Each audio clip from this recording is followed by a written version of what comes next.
Это местное время воскресенья. В студии Ирина Николаева. Здравствуйте. Прямо сейчас подведем итоги недели и вначале о главных темах выпуска.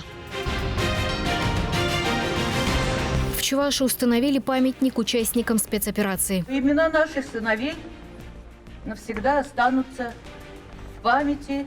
Идея увековечить память героев СВО объединила жителей Ядринского округа. В центре внимания инициативное бюджетирование и доступность медицинской помощи. Сохранение здоровья очень важно для привлечения жителей сельских регионов, для того, чтобы привлекать туда молодежь. Опыт регионов обсудили законодатели Приволжского федерального округа. Агрегатор фермерской продукции поможет производителям зайти в федеральные сети. Мы как никто заинтересованы, чтобы фермеры, именно которые находятся здесь, в Чувашской республике, выращивали ту продукцию, которая востребована. В республике планируют обучать новым стандартам по поставкам овощей. Электротрактор от чувашских инженеров проходит испытания морозом. На днях будет больше минус 25. Тогда-то и посмотрят, на что готова эта техника. Серийный выпуск техники планируют начать в следующем году. Общими усилиями создали новые возможности для развития детей. Мы хотим провести опрос среди родителей детишек и изучить тему, что наиболее хочется реализовать. Благотворительная акция «Взрослые детям» в республике стала ежегодной.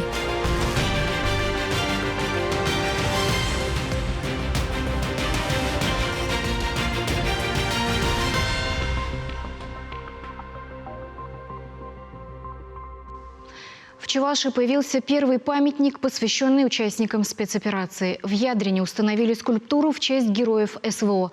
Это напоминание о мужестве и отваге солдат. Памятник стал по-настоящему народным. Тысячи людей внесли свой посильный вклад в его создание. Торжественную церемонию открытия приурочили ко Дню Героя, который в России отмечают 9 декабря. Идея увековечить память погибших бойцов-земляков объединила неравнодушных жителей Ядринского округа. Монумент будет бережно хранить и передавать из поколения в поколение подвиг героев страны. Валентина Еремкина – мама двух солдат, которые сложили головы при исполнении воинского долга. Александр погиб на Северном Кавказе в 2006-м. Андрея не стало на спецоперации в этом году. Воевали наши деды, воевали у некоторых отцы. Пришлось воевать и нашим сыновьям. Теперь каждый из нас будет знать, каждый из матерей, каждый из всех присутствующих будет знать, что имена наших сыновей навсегда останутся в памяти людской. Памятник погибшим в боевых действиях возвели буквально за 3 месяца. Его установили на знаковом для жителей месте, вблизи Вечного огня. Авторы монумента Владислав Немцев и Игорь Голубев воссоздали образ российского солдата, а над ним лик святого Георгия Победоносца, покровителя воинов. Памятник посвятили всем военнослужащим, и тем, кто погиб, защищая Родину, и тем, кто продолжает сражаться. Мы открываем первый полноценный памятник, который посвящен участникам специальной военной операции. Наши земляки очень самоотверженно выполняют свой воинский долг. Восхищаюсь теми ребятами, которые изо дня в день выбирают себе миссию защитить Отечество. И только за последнюю неделю у нас добровольно заключили контракты и отправились в зону выполнения специальной военной операции более 100 человек. И, конечно же, мы будем делать все, чтобы поддерживать их семьи. Глава республики подписал указы о присвоении героям России, погибшим на СВО, звания «Почетный гражданин Чувашской республики». За совершение подвига, мужество, смелость и отвагу, проявленные при исполнении воинского долга, звания посмертно присвоены старшему лейтенанту Николаю Петрову, уроженцу Яльчикского округа, гвардии рядовому Александру Старчкову из Алатырского округа и гвардии майору Дмитрию Семенову из Чебоксарского округа. Восхваляем истинных героев, которые стояли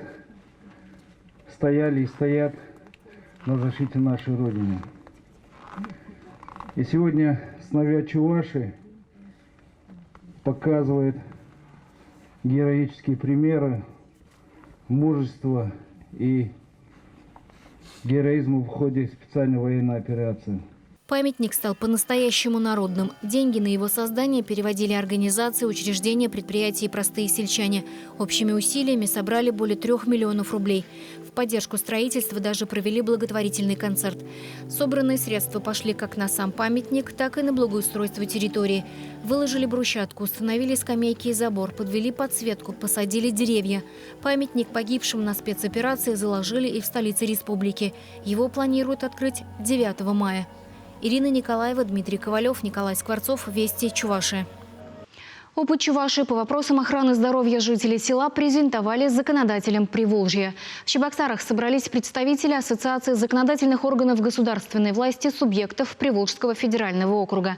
Заседание прошло под председательством полномочного представителя президента России в ПФО Игоря Комарова. Депутаты Госдумы, члены Совета Федерации и многочисленные гости также побывали в Федеральном центре травматологии и Чебоксарской районной больнице.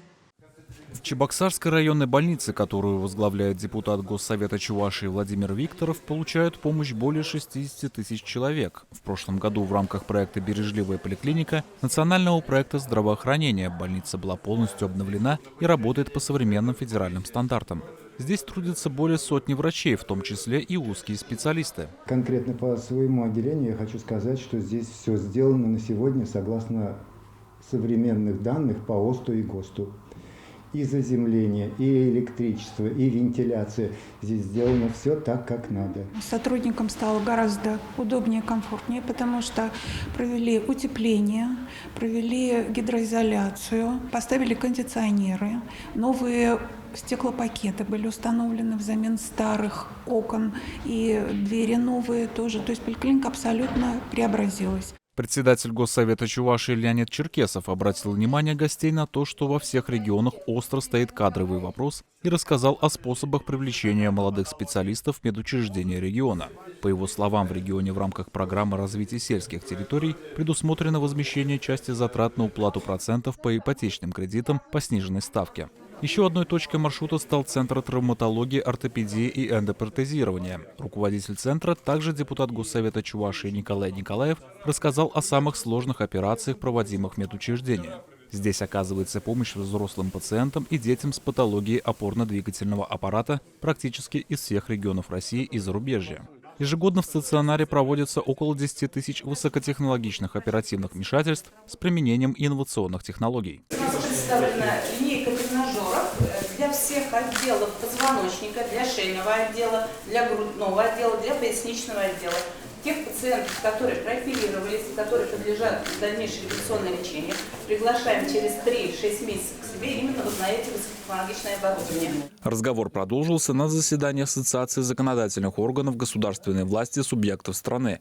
Парламентарии обсудили вопросы развития инициативного бюджетирования в регионах округа и нормативно-правового регулирования охраны здоровья сельского населения. Забота о здоровье сельских жителей в регионах округа, безусловно, очень важный вопрос. Большое внимание уделяется в регионах селу, и мы сейчас видим, что показывают очень хорошие результаты. Как раз в сельском хозяйстве все регионы Приволжского округа. И такие важные вопросы, как сохранение здоровья, очень важно для привлечения жителей сельских регионов, для того, чтобы привлекать туда молодежь. Мы постоянно над этим работаем, и каждый год мы вносим коррективы в реализацию инициативных проектов. И вот само количество их рост, вот такой вот кратный рост из года в год, он говорит о том, что в целом сам подход он очень интересен. Михаил Нагоркин, Виктор Степанов, Вести Чувашия. Почти 500 сельских жителей получили доступную медицинскую помощь. В Чебоксарском округе в деревне Ойкасы открылся медпункт. Разделить радость с сельчанами приехали и гости из ряда регионов ПФО. С подробностями Татьяна Иванова.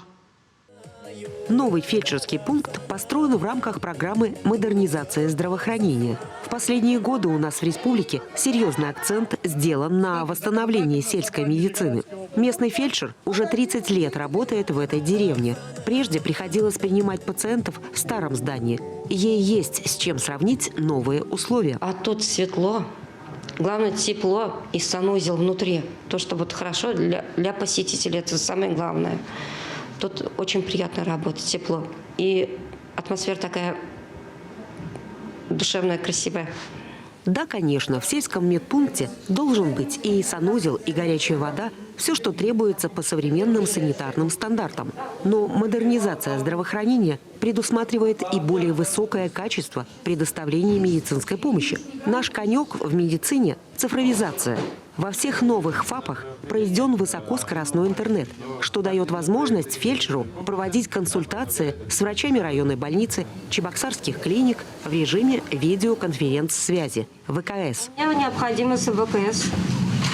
Фельдшер продемонстрировала, как проходит онлайн-общение с коллегами поликлиники в Кудесях. Здесь, в деревне, она в основном проводит профилактическую работу. Медосмотры, диспансеризацию, выполняет различные процедуры, которые назначает пациентам участковый врач. Автоматизированное рабочее место фельдшера дает возможность выписывать электронные рецепты. Это уже 11-й ФАП в Чебоксарском округе, где есть возможность приобрести лекарства и медикаменты от элементарного лейкопластыря до жизненно важных препаратов. Если, например, сегодня пациент у нас льготник, необходимо выписать лекарственный препарат, зачем его гонять куда-то в Кугесе, да? В центральной районной больнице можно здесь же дистанционно выйти на связь с участковым терапевтом, выписать данный рецептурный бланк электронный, и через день уже или на другой день по логистике доставить конкретно пациенту. Удобно. До конца года в округе откроются еще 3 медпункта. Причем 2 сейчас строятся с опережением графика. Татьяна Иванова, Оксана Верликова, Дмитрий Макаров. Вести Чувашия. 69 медработников Чувашии уже получили в этом году компенсационные выплаты по программам «Земский доктор» и «Земский фельдшер». Напомню, эти проекты призваны стимулировать специалистов к переезду в сельскую местность, чтобы решить кадровый вопрос в больницах, поликлиниках и фельдшерских пунктах и сделать медицинскую помощь в глубинке более доступной. Как рассказал министр здравоохранения Чувашии Владимир Степанов, всего в этом году в рамках 2 госпрограмм планируют трудоустроить 52 врача и 30 медицинских работников среднего звена. Согласно плану по заключению договоров в первой половине декабря, то есть до 15 декабря, идет подготовка еще выплаты 13 медицинским работникам, в том числе 6 врачам и 7 средним медицинским работникам.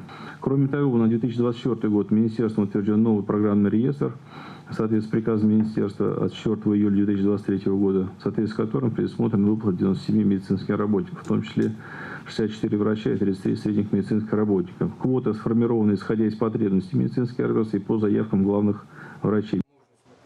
Глава Чувашии, в свою очередь, акцентировал внимание на том, что недостаточно просто привлечь кадры на село. Нужно сделать все для того, чтобы специалисты захотели там впоследствии остаться. Только так государственные программы дадут долговременный эффект. Необходимо решать кадровые проблемы комплексно. И делать это следует на основе опросов тех, кто принял решение работать на селе, чтобы понять, что именно им требуется, добавил Олег Николаев. Конечно же, заранее готовить мероприятия, которые будут направлены на то, чтобы закреплять тех людей, которые приезжают в сельскую местность по данным программам, с тем, чтобы они уже и не рассматривали другой вариант развития событий, как работать на этом рабочем месте. Для этого мы много с вами говорили, есть у нас много других программ по созданию соответствующих условий жизни. Это и предоставление жилья, и развитие социальной, культурной и иной инфраструктуры. Поэтому вот ровно в таком ключе надо работать. В сетевые магазины через агрегаторы сельхозпредприятиям и фермерам республики помогут с реализацией товара. Они получат дополнительный канал сбыта продукции и доступ в федеральные сети с помощью агрегаторов. Первый такой логистический центр уже работает в Чебоксарском округе. Здесь налажена оптовая поставка свежих овощей и зелени. В Чувашии планируют создать еще несколько подобных площадок для сбыта фермерской продукции. Каждый овощ проходит тщательный контроль. Его осматривают, взвешивают и фасуют. Все в соответствии с требованиями ритейлеров. В таком виде свежая продукция поступает на прилавки супермаркетов. Перебираю огурец, то есть убираю цветочки, чтобы намного дольше был свежее, ну и товарный вид. Компания с 2015 года занимается предпродажной подготовкой продукции. Ассортимент большой. Работают со свежими овощами, зеленью и грибами. Основные покупатели – федеральные сети. География поставок от Москвы и до Урала. Сырье приобретают у крупных производителей по всей стране. Представлена и чувашская продукция. Это капуста, репчатый лук, морковь, а также тепличные огурцы, помидоры и даже баклажаны. Местных овощей, уверяют в компании, готовы закупать еще больше, ведь так и выгоднее, и быстрее. Мы как никто заинтересованы, чтобы фермеры, именно которые находятся здесь, в Чувашской республике, выращивали ту продукцию, которая востребована, той, которой мы занимаемся. Для нас это в первую очередь почему интересно? Потому что логистика, сейчас мы завозим со всей России сырье, если сырье будет производиться здесь, соответственно, сырье к нам будет приходить дешевле. Еще самый немаловажный фактор – это срок годности товара. Мы занимаемся свежими товарами, у которых маленький срок годности. Если будет здесь выращиваться зеленый лук, например, у нас в Чувашской республике, то утром собрали, вечером оно уже уехало. Это очень важный фактор. Поэтому зачастую мы даже могли бы и дороже покупать это сырье, если бы оно было здесь. По данным регионального Минсельхоза, в республике растет производство фермерской продукции, а вот реализовать бывает непросто. Пробиться в сетевые магазины местным товаропроизводителям сложно. Им предъявляют требования по фасовке, минимальному объему, регулярности поставок. Специальные посредники должны помочь со сбытом товара. Агрегаторы будут скупать продукцию, создавать условия для ее хранения и обработки, доставлять в торговые сети. Наша задача теперь уже фермеров обучить, как правильно выращивать овощи. Надо выращивать овощи востребованные, нужные. Экспериментировать в этом деле сразу не стоит, потому что не все продается в итоге. Обязательно, когда будем обучать, запустим новый поток школы фермера, в следующем году мы включим овощеводство. Будем возить фермеров и сюда привезем, покажем.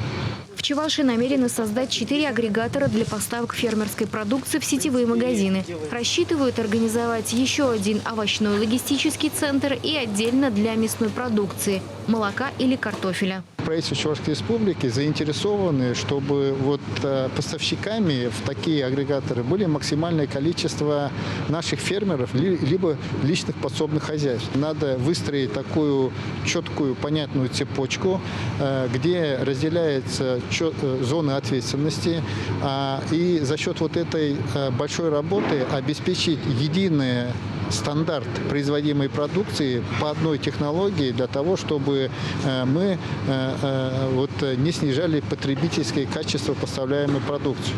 А пока первый логистический центр в республике намерен расширять свои мощности. Тем более, что в регионе планируют ввести субсидии для агрегаторов и возмещать до 40% затрат на закупку оборудования и строительство хранилищ. Ирина Николаева, Надежда Александрова, Дмитрий Макаров, Вести Чувашия. Детские травматологи предупреждают, в республике вновь участились случаи тяжелых травм после катания на тюбинге-ватрушках. За 2 недели уже 10 маленьких пациентов поступили в республиканскую детскую больницу. О самых серьезных случаях расскажет Татьяна Иванова. Полине Морозовой 5 лет. Вот уже около недели она лежит на больничной койке. Врачи запретили ей вставать после того, как девочка скатилась с горки на ватрушке. Мы поехали в санаторий Чувашия погулять, воздухом подышать. Там вся местность неровная, то вверх, то вниз. И вот с одной из горок дочка у меня прокатилась на ватрушке. Один раз прокатилась, и там же и внизу осталась. Мы подскочили на пригорке на каком-то, и она неудачно приземлилась. От этого позвонки сработали как пружина, то есть сначала они растянулись, и потом очень резко сжались, поэтому у нас компрессионный перелом 3 позвонков. Сейчас ребенок проходит курс лечения в стационаре. Врачи говорят, чтобы позвонки срослись, в течение месяца необходимо лежать, а затем придется наложить гипс или носить корсет. Еще один серьезный случай произошел в столичном микрорайоне Рябинка. 9-летняя девочка скатилась на ватрушке и ударилась животом о скамейку. Сейчас пострадавшая в реанимации республиканской детской больницы. Я въехала в скамейку, то есть я поехала быстро и въехала туда. После удара резко перехватило дыхание. Отдышавшись, она еще смогла дойти домой, но потом состояние резко ухудшилось. На скорой девочку привезли в травмпункт. Девочка поступила с жалобами на боли в животе, слабость и рвота. В нашей больнице были проведены в экстренном порядке все обследования, выполнена компьютерная томография органов брюшной полости, ультразвуковое исследование, и по тяжести состояния ребенок был госпитализирован в реанимационное отделение. После короткой предоперационной подготовки был взят на операцию. На операции выявлено массивное повреждение поджелудочной железы, ушибы печени, почки и селезенки. Операция продолжалась около 2,5 часов. Мы очень надеемся, что у девочки будет все хорошо. Ежедневно в приемный покой больницы обращаются примерно 5-6 юных любителей катания на ватрушках. Каждого второго приходится госпитализировать. Ватрушки, они даже об этом сколько говорили, неуправляемый снаряд, по сути. Там и затормозить невозможно, и остановиться невозможно, потому что если дети пытаются тормозить ногами, они получают перелом бедер, переломы. Вот у нас режет ребенок, перелом шейки бедра. Тоже катался на ватрушке, сбили. В общем, травмы тяжелые. Оскольчатые переломы бедра, голени, плечевых костей, переломы позвоночника – все это последствия экстремального катания на тюбинге. Теперь маленьким пациентам предстоит длительная реабилитация. В эту зиму для них уже никаких горок и уличных забав. Татьяна Иванова, Екатерина Янгалакова, Вести Чувашия. Морозу самое время провести испытания первого электрического трактора в России. Инженеры Чебоксарского завода силовых агрегатов продолжают тестировать технику, которая способна работать без дизельного топлива. Подробности у Вероники Павловой. Все, завелись. Таким образом происходит завод трактора. Он реально сейчас работает? Да, вот перещелкнула электроника. Вот так мы ее выключаем, а вот так мы ее включаем. То, что техника завелась, подтверждает лишь легкий шум, и то едва уловимый. Идея инженеров оказалась рабочей. Пару лет назад специалисты задумались, сможет ли электричество привести в движение трактор. Может, еще как. Не страшны ему ни бордюры, ни бездорожья, лихо преодолевают сугробы.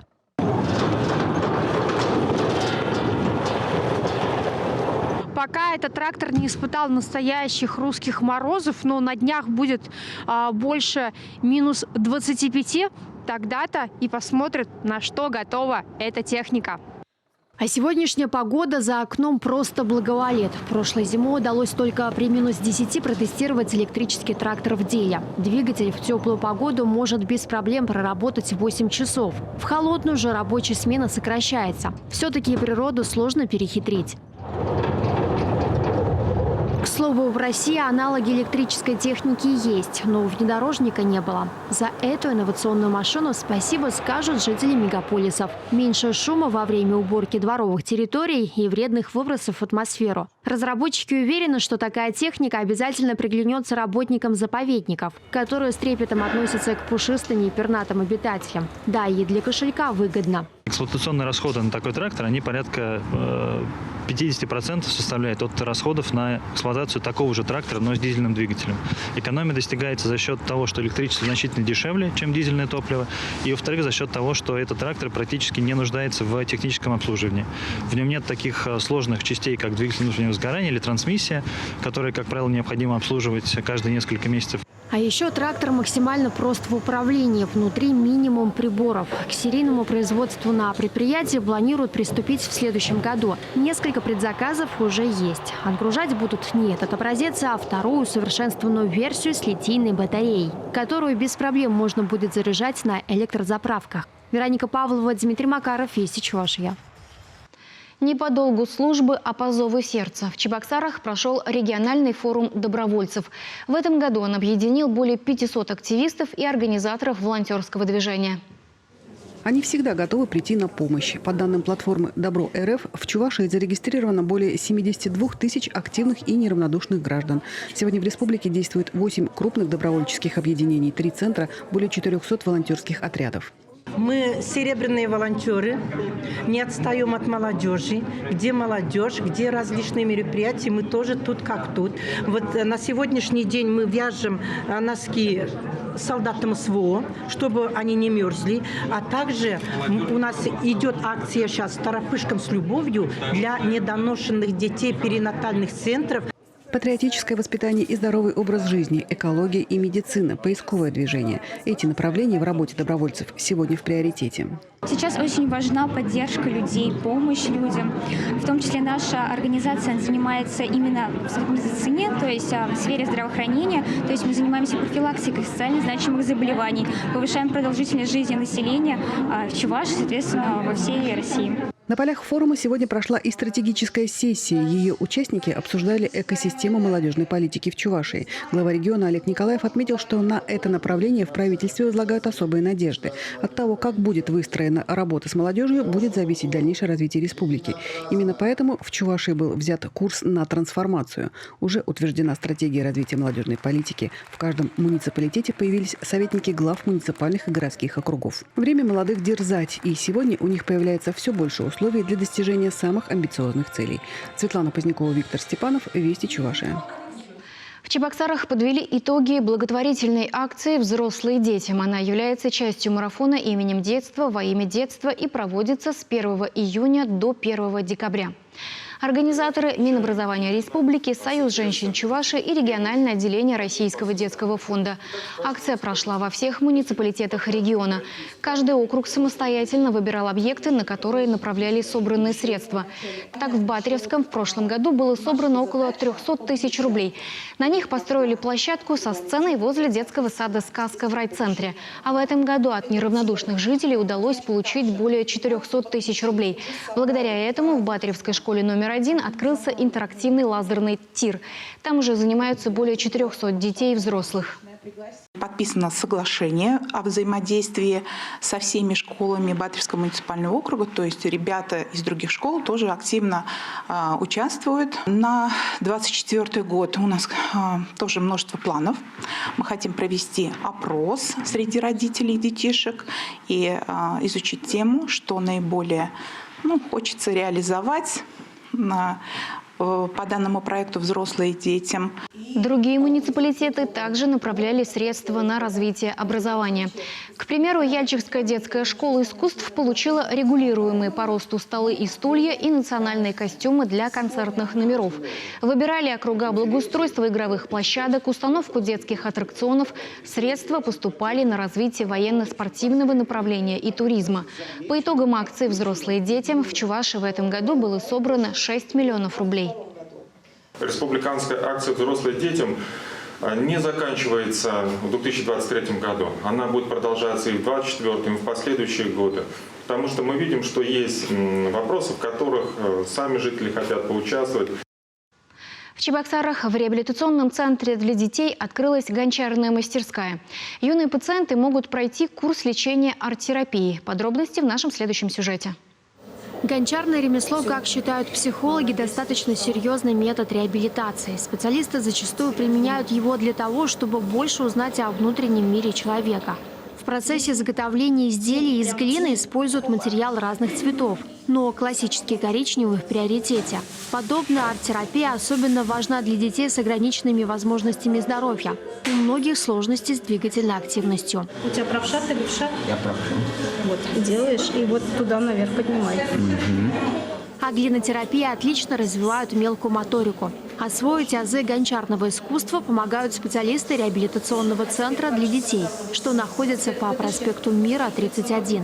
Вначале они осваивают различные виды лепки, а в конце у них получается творческое итоговое занятие. Они сами уже начинают творить. То есть без педагога им дается задание, которое они должны выполнить, то есть на своем усмотрение. Дать волю фантазии – это еще один момент арт-терапии. Когда кусок глины приобретает очертания посуды или игрушки, это вызывает у детей улыбку. А значит, цель достигнута. Ребята не только осваивают гончарный круг, но и лепят из глины руками различные сувениры. Реабилитационный центр посещают дети от 6 до 17 лет. Многие из них с удовольствием заглядывают в новую мастерскую. И этот проект, приятно, что мы его совместно с региональным отделением благотворительного фонда «Российский детский фонд» выиграли при грантовой поддержке фонда президентских грантов. Порядка 1 миллиона рублей стоит гончарное оборудование для детишек. Во-первых, это моторика, во-вторых, это социализация, в-третьих, это что-то новое, интересное для них, для детей-инвалидов. Я думаю, что это послужит им для их развития. В гончарной мастерской проводят еще и мастер-классы, рассказывают о законах физики. Ведь при работе на гончарном круге нужно соблюдать ту же самую центровку, чтобы изделие не расплылось. А еще в реабилитационном центре есть столярный цех «Автокласс». Детям и подросткам предлагают получить навыки вождения автомобилем, что многим пригодится в жизни. Вероника Павлова, Алиса Александрова, Игорь Ульянов. Вести Чувашия. Такой запомнится эта неделя. Следите за событиями республики вместе с нами. Я желаю вам хорошего дня и до свидания.